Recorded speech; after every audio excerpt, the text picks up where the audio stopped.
everyone. So, this is your Lady Charmaine. So, for today's quick vlog, kanang nag-prepare me sa mga gamit kay mo dulong mi sa boarding house. So, padulong mi sa boarding house rong adlaw, naghakot mi gamit. So, mani mong gamit. Then, among dugi.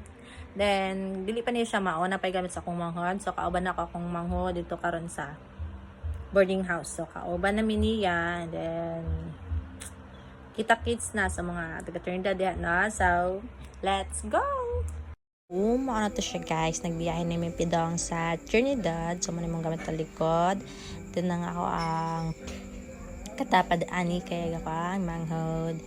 Siya muna siya. Then, kana nagpatrol tayo mi ani. Then yes, na ako sa boarding house. So, wala lang na-apil ang katong vlog tong naghakot sa gamit no. So, muna na yung boarding house. So, na siya ka-outro-hand siya pareha sa una man gamit.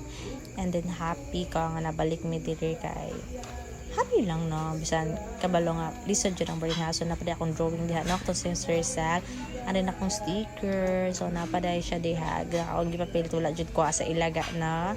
So muna to siya guys, update lang nako kanang mag hatid na mi sa mga gamit. Bye.